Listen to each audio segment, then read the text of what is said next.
Seja bem-vindo ao tema Não Me Envergonhe do Evangelho. Abra a tua Bíblia em Romanos capítulo 1, versículo 16. Romanos capítulo 1, versículo 16.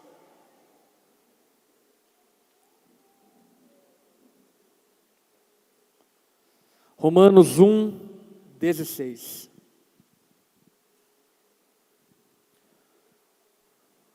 O apóstolo Paulo diz: não me envergonho do Evangelho. E o motivo pelo qual ele não se envergonha do Evangelho, pelo qual nós também não devemos nos envergonhar do Evangelho, é porque ele é o poder de Deus para a salvação de todo aquele que crê. Não foi dado aos homens um outro nome pelo qual importamos que sejamos salvos, a não ser por meio do nome de Jesus. Ele é o caminho, a verdade e a vida, ninguém vai ao Pai se não for por meio dele. Primeiro do judeu, depois do grego. Porque no Evangelho é revelado a justiça de Deus. Uma justiça que do princípio ao fim é pela fé. Como está escrito, o justo viverá pela fé. Deixa aberto a tua Bíblia e vamos orar. Baixa tua cabeça, fecha seus olhos. Pai, obrigado por estarmos aqui essa noite. Obrigado porque a Tua misericórdia tem nos alcançado, a Tua graça tem estado sobre nós e a Tua permanência e insistência em se revelar a nós é evidente, é clara e nos torna indesculpáveis. Por isso, Jesus, nós queremos declarar que temos sede e fome de conhecer a Ti. Queremos conhecer mais ao Teu respeito. Queremos entender mais acerca do Evangelho. Queremos nos aprofundar no entendimento do Senhor, dos Seus mandamentos, desígnios e propósitos. Por esse motivo, Jesus, nessa noite, agracia-nos mais uma vez. Ilumina o nosso entendimento, para que possamos iluminar o nosso caminhar, e que sejamos libertos da escravidão da ignorância, para que tudo aquilo que vamos ouvir da Tua parte, possa ser luz para o nosso caminho. Nós Te amamos, Jesus, louvamos e entronizamos o Teu nome, seja exaltado, glorificado sobremaneira. Abençoa-nos nessa noite com a Tua voz. Essa é a nossa oração, em nome de Jesus que nós oramos, amém. O apóstolo Paulo, diversas ocasiões, vai falar que o Evangelho, de fato, ele tem aparência de loucura, até porque o apóstolo Paulo vivia dentro de um contexto imperial, greco-romano, e nesse contexto, obviamente, que a virtude de um servo sofredor como Cristo não fazia muito sentido, e não apenas não fazia muito sentido, mas também era tido como escândalo. Você já imaginou para um judeu que de maneira tão zelosa e respeitosa pensava em Deus de maneira tão grande, e agora esse Deus se torna carne, vive entre nós, nasce numa manjedoura, cresce, morre crucificado, uma cruz maldita, e as pessoas estão dizendo que Ele é Deus? Loucura. Você já imaginou para o grego, que de alguma maneira se aprofundava no saber e no conhecer, e de repente o conhecimento e o saber estava todo em um homem que nasceu num vilarejo comum, na periferia da Judeia, e nascendo naquele ambiente, aquele homem era tido como o homem mais sábio do mundo, como mestre dos mestres, senhor dos senhores. Você já imaginou para o romano, onde a força era valorizada, onde eles eram grandes conquistadores, e de repente o grande Deus, o onipotente, aquele que tem todo o poder, está preso em uma cruz? Você está entendendo porque o apóstolo Paulo enfatiza que ele não se envergonha do Evangelho?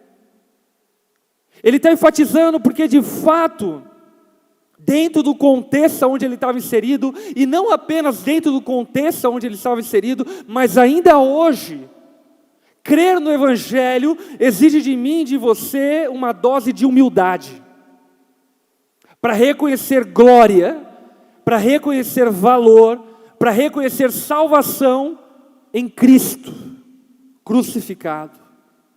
Agora, Paulo declara o motivo pelo qual ele não se envergonha do Evangelho, e é o mesmo motivo pelo qual eu também não me envergonho do Evangelho, e é o mesmo motivo pelo qual você não deveria se envergonhar do Evangelho, porque o Evangelho é o meio para a salvação de todo aquele que crê.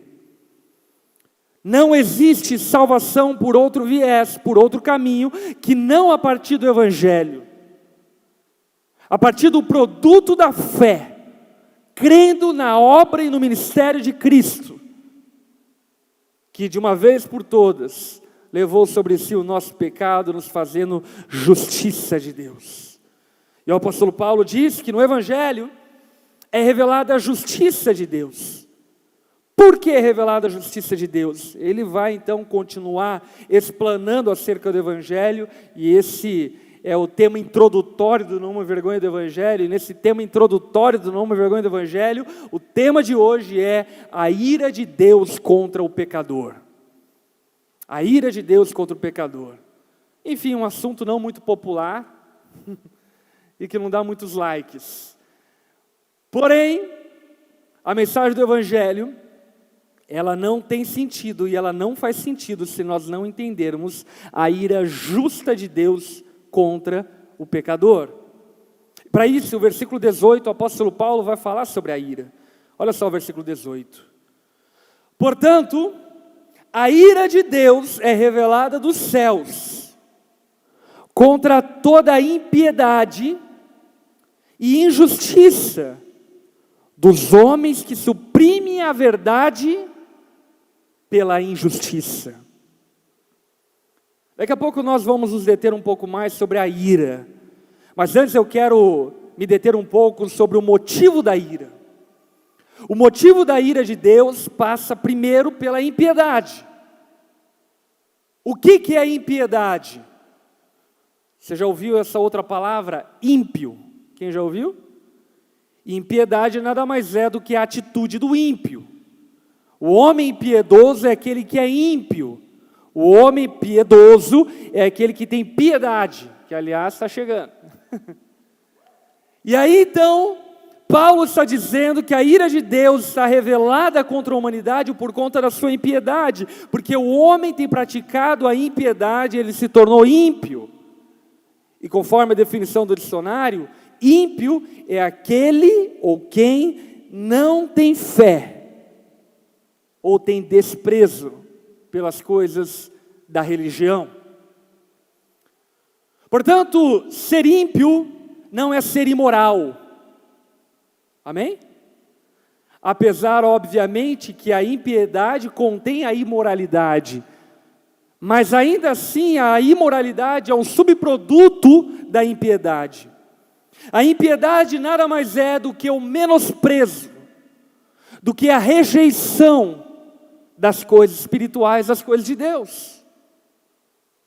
E a ira de Deus é revelada não apenas do seu subproduto, que é a imoralidade, mas na verdade o apóstolo Paulo está declarando que Deus se ira, sente ódio justo da parte do céu sobre a humanidade, porque simplesmente os homens rejeitaram, abandonaram ou desprezaram as coisas espirituais. O apóstolo Paulo ainda vai dizer que a ira de Deus é revelada por causa da impiedade e da injustiça. O que é injustiça? Conforme o dicionário, injustiça é a violação dos direitos do outro. Portanto, Deus está irado contra a humanidade por conta da sua impiedade, por conta da rejeição das coisas espirituais, por conta da sua injustiça, porque a humanidade tem detido, ou tem roubado, ou usurpado os direitos que pertencem a quem? Deus. A nossa geração se tornou a geração dos direitos. Direitos humanos, direitos civis, direitos e direitos e direitos e direitos. Mas a grande verdade é que sim, dentro de uma sociedade, de uma organização de comunidade, de convivência com seres humanos e com pessoas, é muito importante que nós tenhamos direitos. Porém, os nossos direitos primeiro são provenientes dos nossos deveres. Mas eu ainda digo além. Diante de uma sociedade, nós não apenas devemos nos ater aos nossos deveres, mas originalmente devemos nos deter ao direito que pertence a quem nos criou. Faz sentido? Quem nos criou tem direitos. Você nunca parou para pensar quais são os direitos de Deus? Você nunca parou para razoar, refletir do que Deus tem direito? Eu vou dizer para você do que Ele tem direito. Ele tem direito de toda a honra, de toda a glória e de todo o louvor. Isso é direito dele. E se de alguma forma não vivemos para a honra, para a glória e para o louvor de Deus, adivinha? Nós estamos cometendo uma injustiça. Porque esse é o direito de Deus. Isso pertence a Ele, isso é cabido a Ele. É justo que Deus receba de mim, de você e da criação, honra, poder e glória. A injustiça, ela também pode ser concebida ou entendida como pecado. O que é pecado? Pecado é tudo aquilo que eu faço ou penso que contradiga o caráter de Deus. Pecado é tudo aquilo que gera contraste entre o caráter de Deus e o nosso caráter. Tudo aquilo que de alguma forma ressalta a nossa individualidade, tudo aquilo que de certa forma nos destaca de maneira diferente de quem Deus é e do seu caráter, isso se chama pecado. Porque o padrão moral de Deus, o padrão essencial do Criador para mim e para você, é Ele mesmo. Eu e você somos feituras de Deus, feitos conforme a sua imagem e a sua semelhança. Por esse motivo, meu irmão e minha irmã, não é suficiente que você seja melhor do que o teu vizinho, amém? É necessário que você seja igual a Jesus. Não é suficiente que você seja melhor do que o teu amigo, teus amigos, ou do que outras nações, ou do que colegas do trabalho, não. É necessário que eu e você sejamos iguais a Jesus, porque Ele é o parâmetro daquilo que é certo e daquilo que é errado, e não o nosso vizinho. Não se meça por baixo, mas se meça por fato o padrão de qualidade da humanidade. Portanto, pecado é uma ação, mas também pecado é um estado da vontade e condição pessoal de alguém que se opõe a Deus e a sua vontade.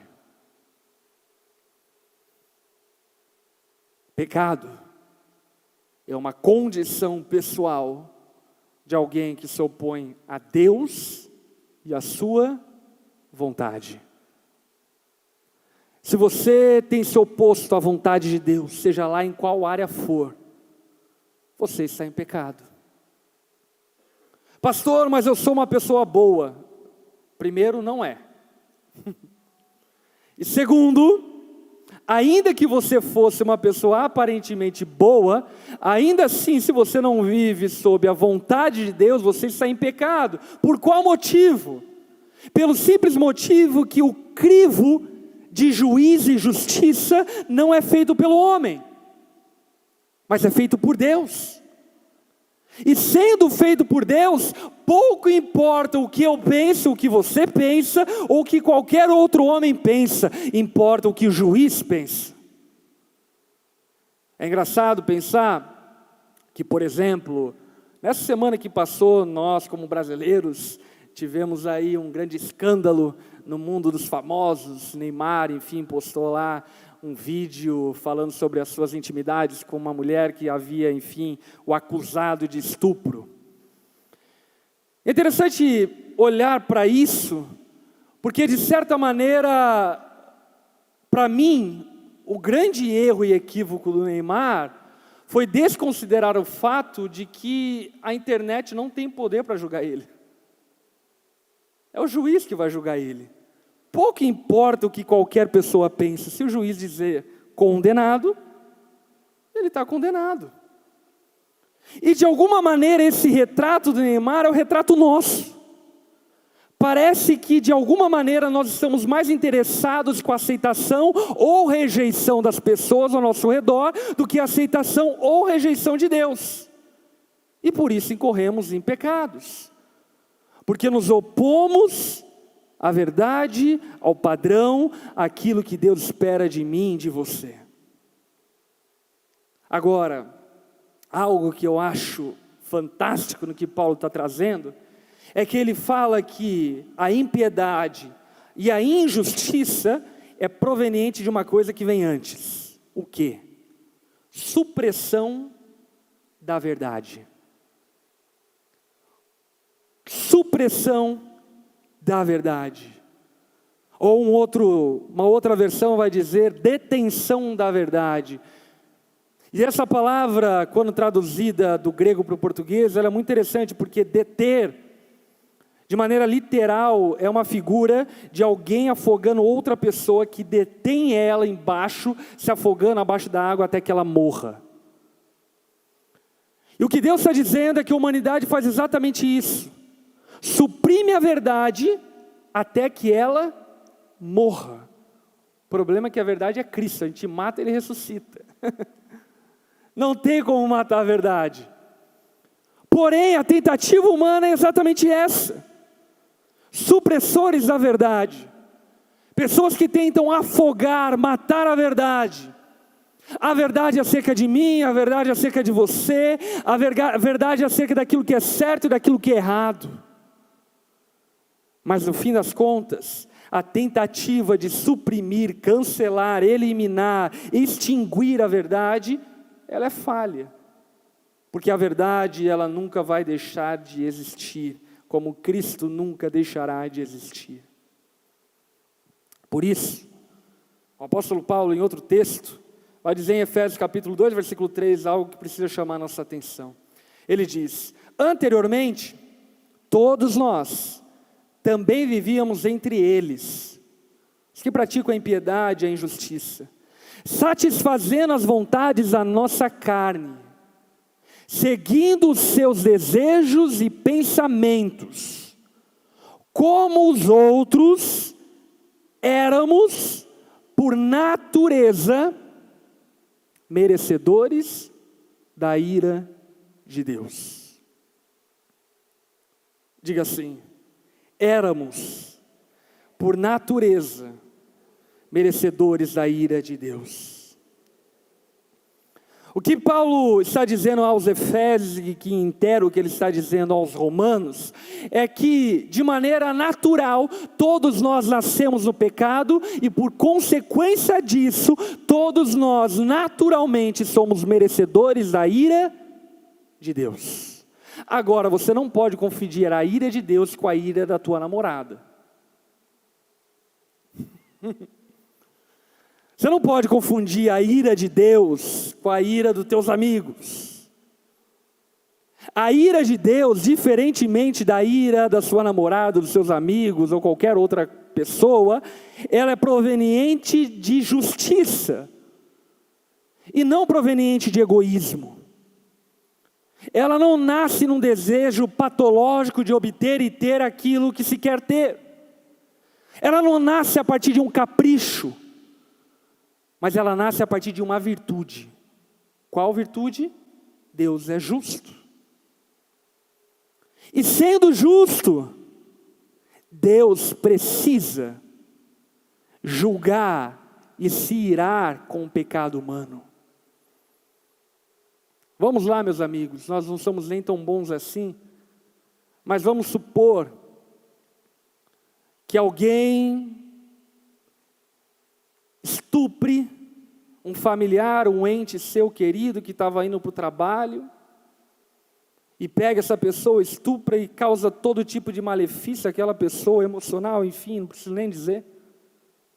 Que tipo de sentimento que você teria daquela pessoa? Que tipo de sentimento?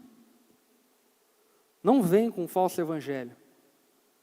Se for da minha casa, vai ser para matar. E só esperava o Espírito Santo mudar o meu coração e me dar um pouco de misericórdia dele. Mas o meu sentimento de justiça afloraria de uma maneira que eu não sei o que eu faria. Agora imagine Deus assistindo toda a nossa perversidade,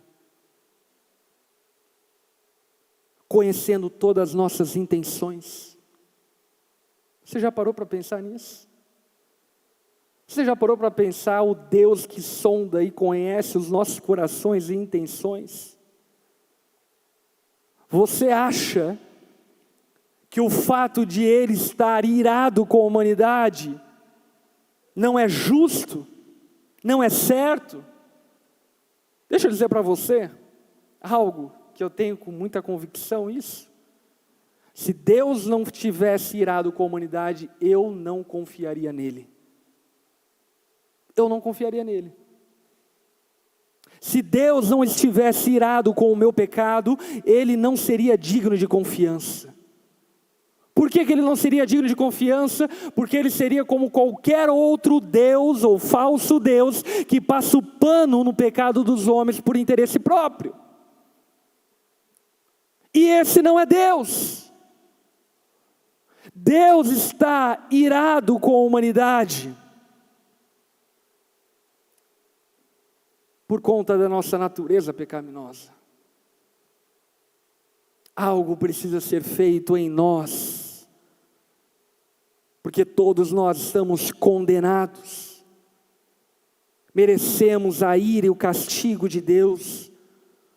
Muitas pessoas pensam equivocadamente que o inferno é inferno porque Deus não vai estar lá, mas deixa eu dizer para você, o inferno é um inferno justamente porque a ira de Deus está sobre o inferno. No inferno não é o diabo detendo o poder, não. O inferno é Deus castigando iradamente todos aqueles que se desviaram e pecaram contra Ele. E sabe o que é mais surpreendente? De maneira justa. De maneira justa. Eu não sei como algumas pessoas não conseguem entender que nós merecemos o inferno. De verdade eu não sei. A dificuldade de entendimento à luz da verdade da palavra não é se nós merecemos ou não merecemos o inferno. A dificuldade da compreensão da palavra é como nós, merecendo o inferno, ainda podemos ser salvos. Essa é a loucura. Porque ir para o inferno ou merecer o inferno, nada mais é justo e cabido à nossa condição pecaminosa. Agora, no Evangelho, se revela a justiça de Deus. A verdade mais assustadora do Evangelho, sabe qual é? Não é que Deus está irado. A verdade mais assustadora do Evangelho, como diz o próprio Paul Washer, é que Deus é bom. É isso que é mais assustador. Porque ser irado e estar na condição de ira é natural a quem é justo diante do pecado. Agora eu quero levar vocês a algumas indagações e perguntas. Vamos lá. Primeiro, o que um Deus bom faz com pessoas más? Segundo, o que bons policiais fazem com criminosos ruins? Terceiro, o que um bom pai faz com filhos desobedientes? Se Deus ele é verdadeiramente justo, como que Ele pode perdoar pecadores? Como que Ele pode ser santo e ao mesmo tempo convidar pecadores para sentar à sua mesa? Como? Como? Sabe como? Através do Evangelho. Através de Cristo. Lembra quando Jesus está no Getsemane? E lá no Getsemane ele ora ao Pai dizendo: Pai, se possível, afasta de mim esse cálice. Mas contudo não seja feita a minha vontade, mas sim a tua. Jesus estava orando ao Pai que afastasse dele esse cálice. Quando você lembra de cálice,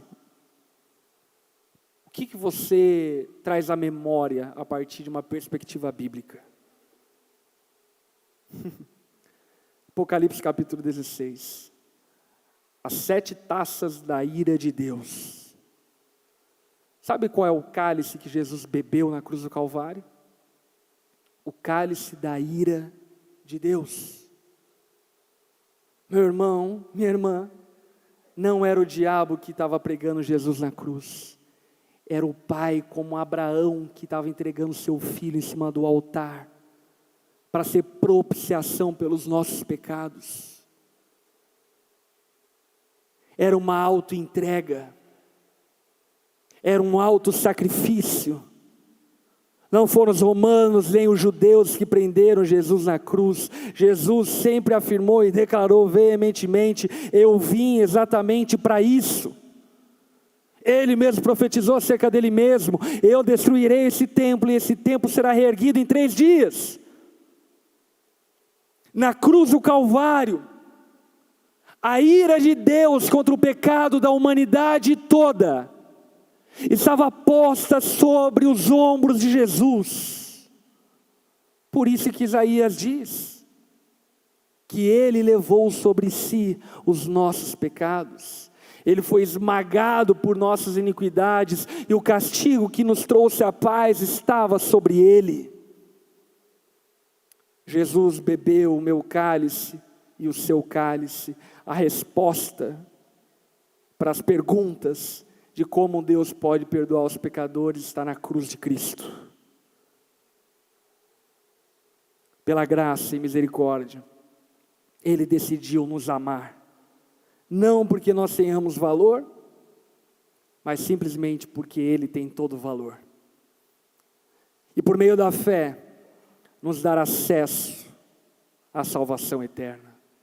Portanto, a ira de Deus é revelada dos céus contra toda a impiedade e injustiça provenientes da supressão da verdade. Meu irmão, pare de afogar a verdade. Ame a verdade mesmo que ela não goste de você. Abrace a verdade. Mesmo que a verdade aponte o dedo na sua cara, ainda assim ame ela. Porque é ainda somente através da verdade que nós somos verdadeiramente livres. Ainda que a verdade nos traga mal-estar, ainda que a verdade nos gere todo tipo de sentimento ruim, ainda que a verdade nos coloque em posição de humilhação, ainda assim, a verdade é o único caminho para a libertação. E a verdade que a Bíblia nos revela acerca de mim e de você é que a ira de Deus está posta sobre a humanidade. Sim, Deus é amor. Sim, Ele é bom. E justamente porque Ele é bom e Ele é amor, Ele está irado. Ele não estaria irado se Ele fosse ruim. Ele não estaria irado se Ele não fosse amor. É porque Ele se importa com a humanidade que Ele mesmo criou, que Ele está irado contra o pecado da humanidade. Continuando Romanos capítulo 1, verso 19 agora.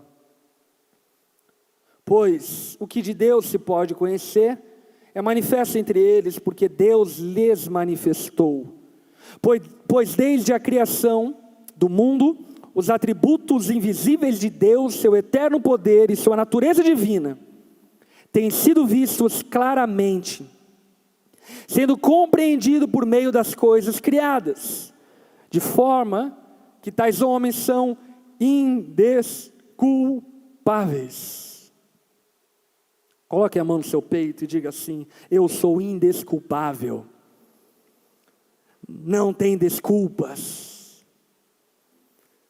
Porque tendo conhecido a Deus, não o glorificaram como Deus, nem lhe renderam graças, mas seus pensamentos tornaram-se fúteis, e o coração insensato deles obscureceu-se, dizendo-se sábios, tornaram-se loucos. É Nietzsche tentando matar Deus.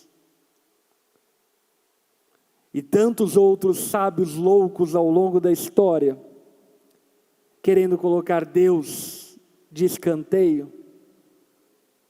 Como, por exemplo, Freud, que dava a entender que o homem cria em Deus por causa de uma projeção dos seus sentimentos. E como tantos outros, sábios, mas que na verdade eram loucos, porque negavam aquilo que é inegável. Qualquer pessoa honesta em si mesma, não tem como olhar para si próprio e reconhecer que nós não podemos ser um acidente. Acidente mata, não gera vida. Nós não podemos como ser um acidente. Nós somos indesculpáveis, dizendo-se sábios, tornaram-se loucos e trocaram a glória de Deus imortal por imagens feitas segundo a semelhança do homem mortal, bem como de pássaros, quadrúpedes e répteis. Aqui o apóstolo Paulo está declarando algo acerca da ira de Deus que eu e você precisamos compreender. Ele está dizendo: ei, ninguém aqui tem desculpas. Ninguém pode chegar para Jesus e perguntar para Ele: por que você está irado comigo? Ninguém pode chegar diante de Deus e falar: qual que é o motivo da tua ira? Porque eu não entendo ela. Todos nós conjuntamente somos indesculpáveis. Sabe por quê? Porque todas as pistas que nós podemos ter acerca de Deus nos foram dadas. Talvez você pense algo como, por exemplo, por que Deus não manda pessoas da eternidade para cá para nos falar acerca dele? Pois bem, Deus mandou os profetas. Talvez você pense: por que Ele não prova que Ele é Deus? Pois bem, Ele fez sinais e maravilhas, criou os céus e a terra, dividiu a história, Ele abriu o mar vermelho, Ele fez parar o sol. Cientificamente tudo aponta para Cristo. Não nos faltam provas. E talvez você pense: por que Ele não nos manda uma carta? Pois bem, Ele mandou a Bíblia. Arqueologicamente, manuscritologicamente, digna de confiança. Mas se ainda fôssemos mais loucos, talvez diríamos: por que Ele não deixa a glória dEle e vem nos falar acerca dEle mesmo aqui? Pois bem, Jesus é o verbo que se tornou carne e viveu entre nós, levando-nos a uma conclusão. Sabe qual? Nós não cremos porque nos falta motivos para crer. Nós não cremos porque não queremos crer. Você entende a diferença? Não nos faltam evidências e provas para que creiamos, para absolutamente ninguém, e isso nos torna indesculpáveis. Por esse motivo, nós não podemos barganhar, negociar com Deus acerca da sua ira, porque a ira de Deus se aposta sobre nós de maneira genuína, verdadeira, autêntica, porque nós suprimimos a existência de Deus. Porque nós ignoramos a existência de Deus de múltiplas formas. Isso quem faz não é apenas o ateu. Eu diria até inclusive que o ateu é um pouco mais sincero do que muitos de nós. Porque pior que ateu é aquele que diz crer em Jesus, mas não vive como se cresce. Porque essa pessoa tem um pecado a menos. Pelo menos o ateu é sincero em dizer: eu não quero crer. Eu lembro, inclusive, quando eu participei de um debate numa universidade lá em Curitiba, e aí, enfim, tinha várias religiões representadas e tinha um ateu. E aí eu comecei a dissecar a palavra e falar acerca de Cristo, e de maneira racional levar ele ao entendimento da existência de Cristo e do seu poder salvador. E aí, então, o ateu olhou para mim, sabe o que ele disse? Eu não creio, porque eu não quero crer. Mesmo se Deus aparecesse para mim, eu ainda não creria nele. Eu falei, acertou, miserável. Por isso que você vai para o inferno. Porque pelo menos você foi sincero e honesto ao ponto de reconhecer que você suprime a verdade.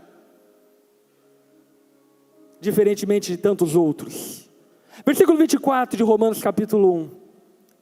E aqui a gente vai indo para a nossa reta final. Por isso Deus, presta atenção, por isso, Paulo está escrevendo por isso, pelo quê? Por causa da ira de Deus. Por isso Deus os entregou à impureza sexual, segundo os desejos pecaminosos do seu coração, para a degradação do seu corpo entre si.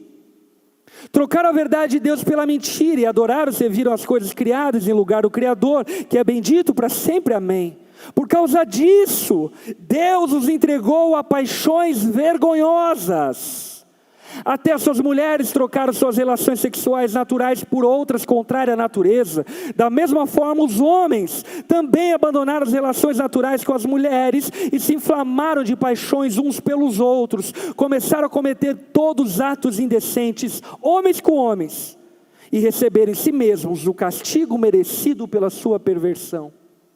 Além do mais, visto que desprezamos o conhecimento de Deus, Ele os entregou a uma disposição mental reprovável para praticarem o que não devia. Tornaram-se cheios de toda sorte de injustiça, maldade, ganância, depravação. São cheios de inveja, homicídio, rivalidade, engano, malícia. São bisbilhoteiros, caluniadores, inimigos de Deus, insolentes, arrogantes, presunçosos, inventam maneiras de praticar o mal, desobedecem aos seus pais, são insensatos, desleais, sem amor pela família, implacáveis. Embora conheçam o justo decreto de Deus, de que as pessoas que praticam tais coisas merecem a morte, não somente continuam a praticá-las, mas também aprovam aqueles que as praticam. Presta atenção em algo que talvez você nunca tenha entendido. O juízo e a ira de Deus, de fato em sua plenitude, como a palavra mesmo revela, há de ser posta sobre a humanidade de maneira plena no juízo final. Porém, hoje, o juízo de Deus já está sobre a humanidade. Hoje, a ira de Deus já está revelada sobre a humanidade. De que maneira? O texto que nós acabamos de ler fala, primeira maneira, Ele os entregou para a impureza sexual. E é muito importante você lembrar acerca da impureza sexual, 1 Coríntios 6,18, onde o apóstolo Paulo diz, fujam da imoralidade sexual, todos os outros pecados que alguém comete, fora do corpo os comete, mas quem peca sexualmente, peca contra o seu próprio corpo. Uau! Sabe o que Paulo está trazendo como entendimento? De que a ira de Deus já está revelada sobre a humanidade, uma vez que Deus os entregou à impureza sexual, dizendo mais ou menos assim, vocês querem viver dessa forma, então vivam. Morram emocionalmente, se destruam mutuamente, se mutilem um ao outro, quebrem os sentimentos um do outro, acumulem pessoas em clínicas de reabilitação, acumulem pessoas em clínicas de terapia, porque vocês viveram de maneira que suprimiram a verdade, então eu os entrego para a degradação do seu próprio corpo. Deus, Ele podia refrear, mas Ele não refreia, porque a impureza sexual já é manifestação da ira de Deus, levando o homem a uma autodestruição. Deixa eu falar algo para você. Como pastor, eu afirmo isso. Talvez não haja algo tão destrutível quanto a impureza sexual em todas as áreas da vida de um ser humano. A impureza sexual destrói casamentos, destrói indivíduos, destrói psiques.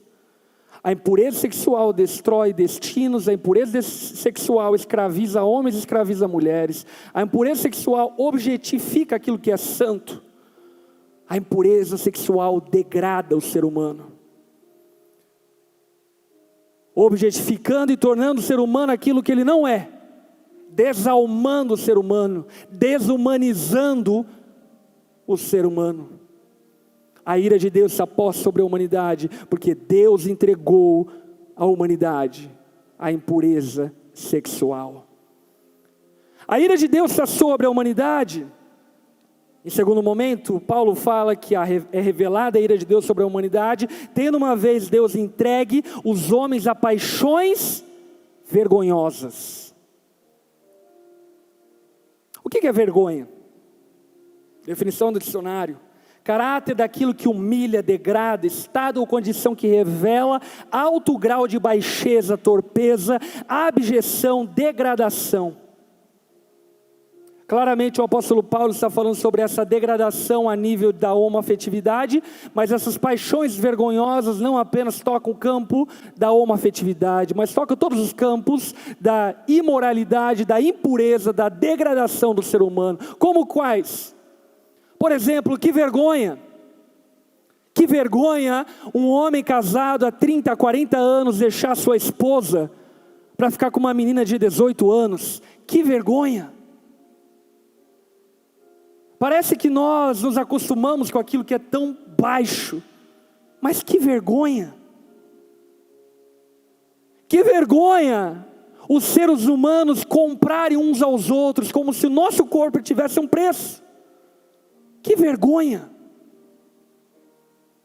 Que vergonha o namorado dizer para a namorada que a ama, e dizendo que a ama, convencê-la a se deitar com ele, e depois de um mês dizer que ama outra. Que vergonha!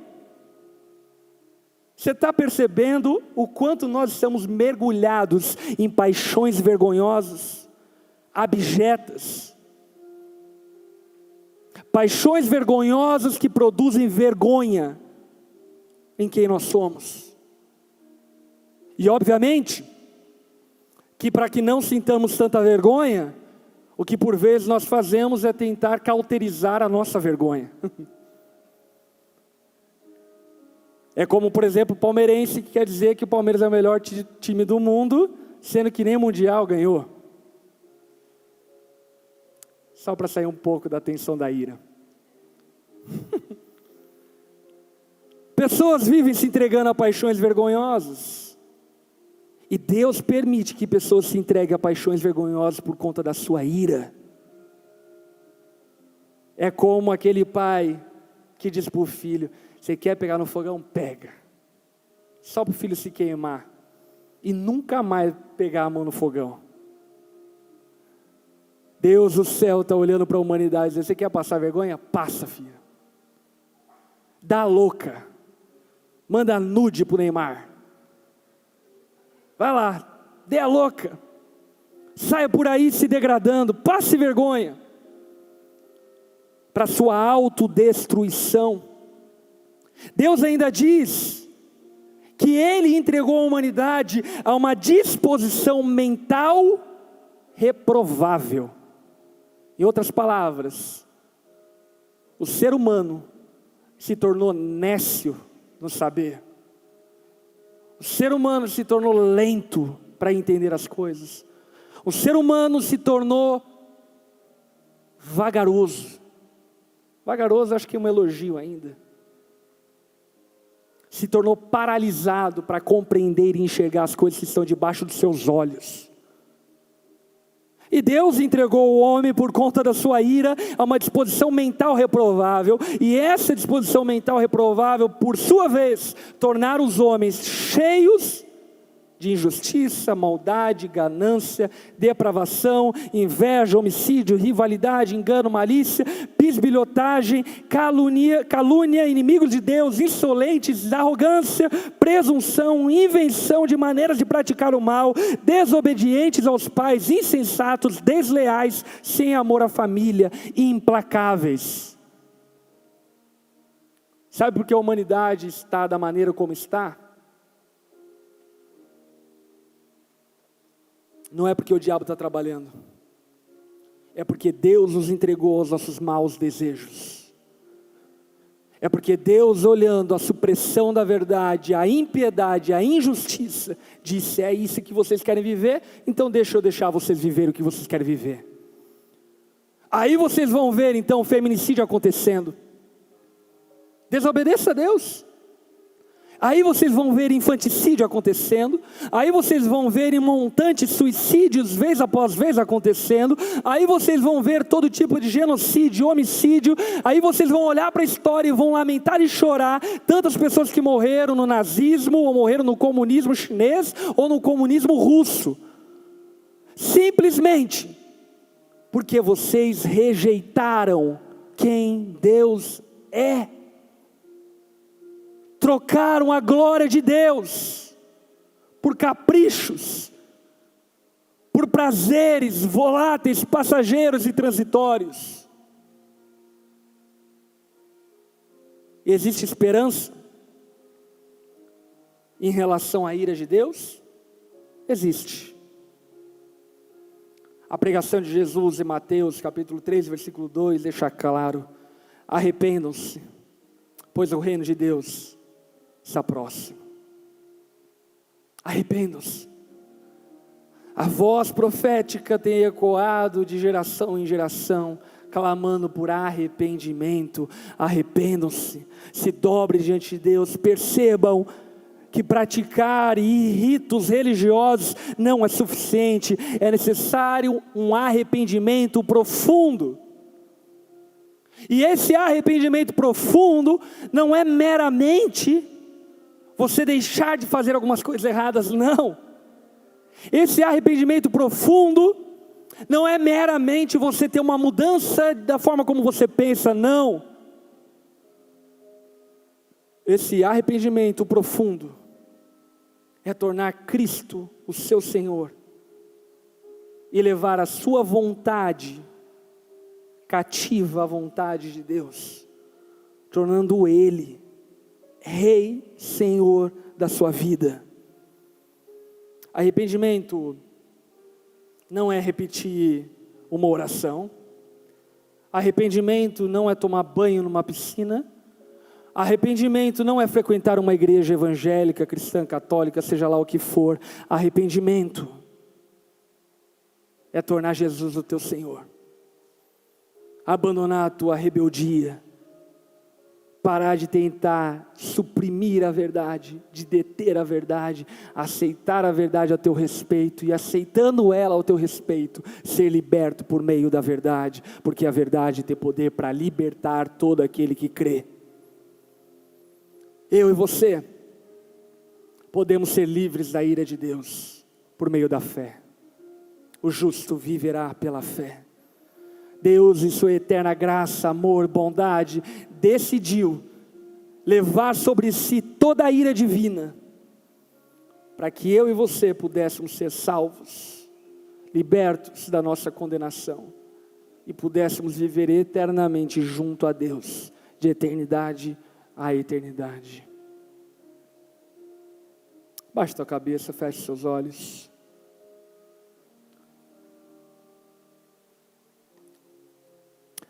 Se você está aqui essa noite,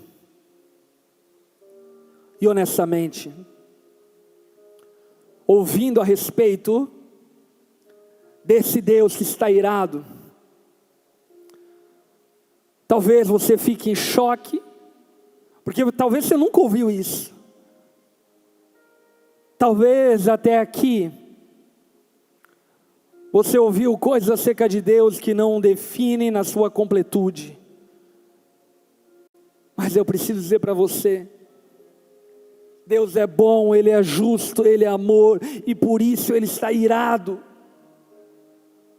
com a nossa maneira vã de viver.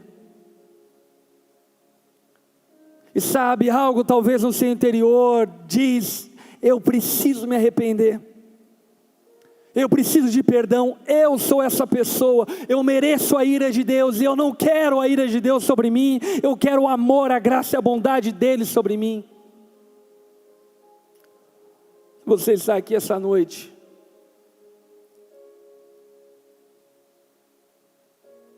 e reconhece que você é merecedor da ira de Deus. Mas pelo amor de Cristo nessa noite, você quer se entregar a Ele, e dizer a Ele, Jesus, perdoa os meus pecados, eu quero te ajudar a fazer isso. Todos de cabeça baixa, olhos fechados.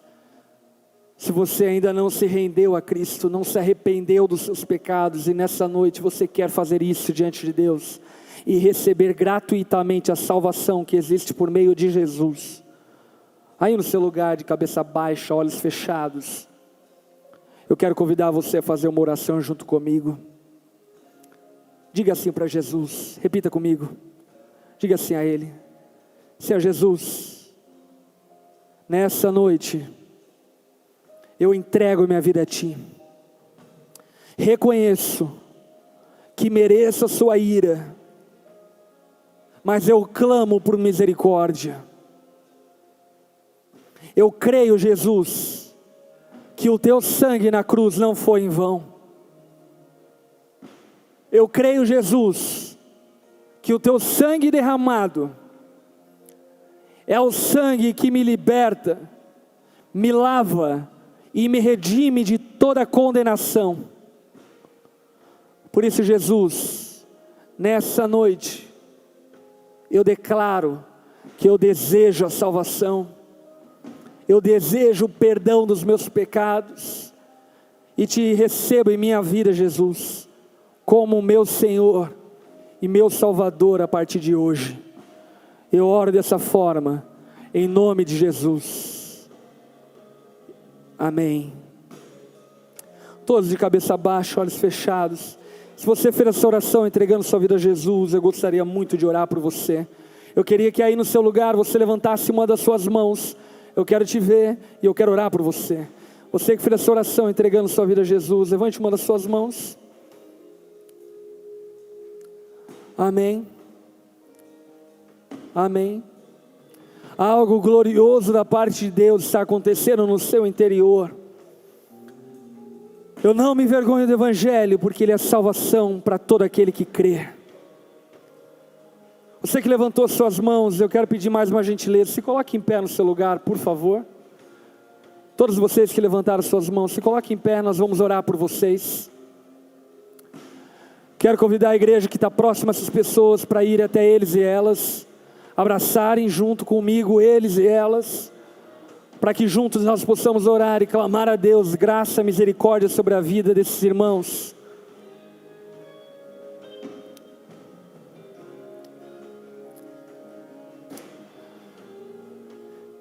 Esses irmãos e irmãs que estão aí colados do seu lado, são pessoas que têm caminhado com Cristo, e por esse motivo tem algo para ensinar vocês e para ajudar vocês a caminharem a partir dessa decisão. Logo depois da oração que nós vamos fazer, nós queremos te abraçar, te conhecer um pouquinho mais. Eles vão levar vocês, encaminhar vocês até o lounge, essas pessoas que te abraçaram, onde eles vão conversar com vocês rapidamente, pegar o seu contato e te ajudar a caminhar a partir dessa decisão. Então, enfim, conte com o apoio e com a ajuda deles, amém? Você que está sentado no seu lugar, estenda a mão até essas pessoas, vamos orar. Pai, nós louvamos, abençoamos, entronizamos o Teu nome nesse lugar, e Te louvamos por tão grande salvação que existe em Cristo Jesus. Obrigado, Pai, porque ainda sendo o pecado nosso, O Senhor fez por nós aquilo que nós não poderíamos fazer. Morreu, ressuscitou ao terceiro dia, para que nós tivéssemos vida junto contigo, Pai. Abençoe, ó Pai, a decisão de cada uma dessas pessoas. O Senhor conhece a fé, o coração deles, conhece a profundidade da sinceridade deles. Eu clamo a Ti, Jesus, que se de alguma maneira o Senhor os encontra quebrantados, humildes, que nessa noite o Teu socorro venha sobre eles, e que o Senhor estabeleça no interior de cada um deles o Teu reino, reino de paz, justiça e alegria, lavando-os, redimindo de toda condenação, libertando-os, ó Pai, e dando vida eterna junto a Ti.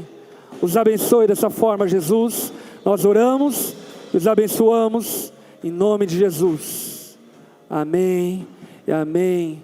Amém. Eu quero convidar esses irmãos que abraçaram essas pessoas para levarem eles até um lounge rapidamente. Enquanto isso, igreja, dê uma salva de palmas a Jesus. Mais alto, mais alto.